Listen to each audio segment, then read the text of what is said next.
जाणवणाऱ्या ज्येष्ठ मधाच्या कांड्या ह्या साधारणतः कोरड्या खोकल्यासोबत स्वरयंत्राच्या कुठल्याही विकारामध्ये उपयोगी केल्या जातात हा साधारण समज माहिती असला तरी अनेक इतर विकारामध्ये सुद्धा याचा चांगल्या पद्धतीने उपयोग होतो।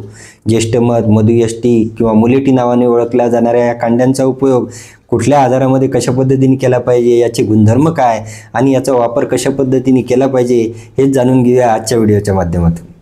नमस्कार, मी डॉक्टर विशाल राठोड, आयुर्वेदाचार्य। गेली 16 वर्ष आयुर्वेदाची प्रॅक्टिस मी एकेरीने करतो।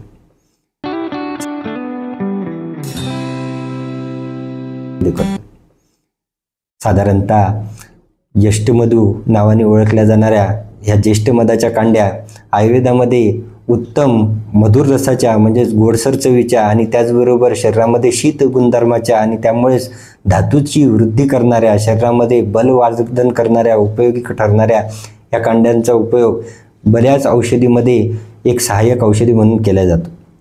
यष्टी मधू किंवा ज्येष्ठ मधाच्या कांड्या हे लहान मुलांमध्ये बऱ्याच वेळा कोरडा खोकला जाणवणं या प्रकारामध्ये मात्र कडवट औषधीपेक्षा यष्टी मधूच्या कांड्या चघळणं किंवा त्याचा क्वाथ काढा घेणं हे लहान मुलांना अतिशय आवडतं आणि त्यामुळे खोकल्यांवर याचा चांगला परिणाम होतो।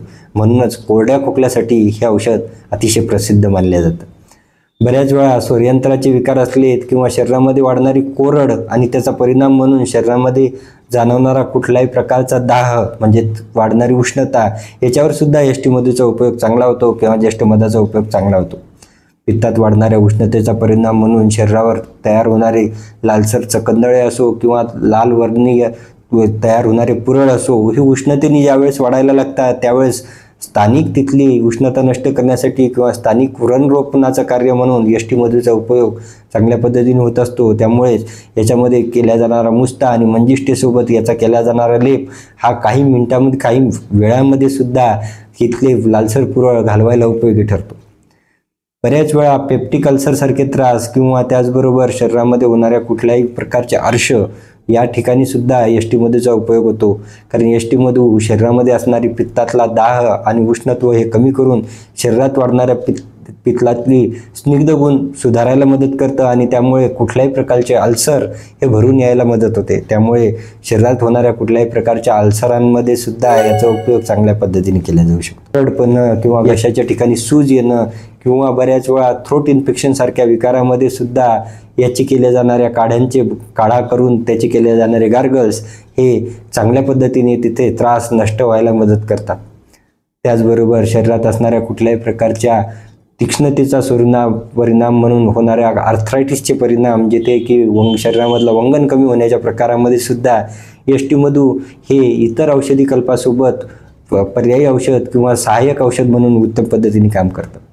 डोळ्यांचे विकार असतील किंवा ज्या ठिकाणी नजरेचा कमतरता आल्यामुळे तयार होणारे प्रकार असतील तर तिथे यष्टी मधू घृत म्हणजे ज्येष्ठ मधापासून बनवलेल्या औषधी तुपाचा उपयोग हे एक चांगलं सहाय्यक औषध ठरतं आणि त्यामुळेच यष्टी मधू हे शरीराच्या वाढीमध्ये किंवा शरीराच्या बृहन कार्यामध्ये येणाऱ्या कुठल्याही अडथळा दूर करण्यासाठी उपयोगी ठरतं।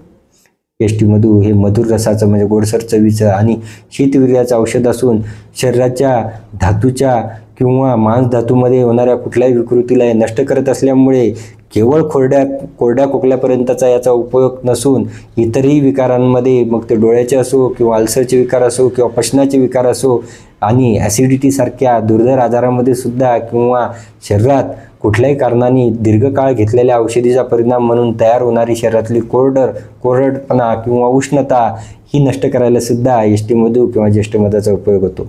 वेगवेगळ्या अनुपानासोबत याची कल्प म्हणून याचा अनेक औषधी कल्पसुद्धा मार्केटमध्ये उपलब्ध असली तरी मात्र योग्य वैद्याच्या सल्ल्याने ज्येष्ठ मधाचा वापर अनेक विकारांना टाळता येऊ शकतो किंवा अनेक विकारांचा परिणाम म्हणून झालेल्या कुठल्याही इतर उष्णतेच्या प्रकारामध्ये सुद्धा स्थानिक लेपच्या स्वरूपात किंवा पोटातून घेतलेल्या औषधींनी कमी केला जाऊ शकतो।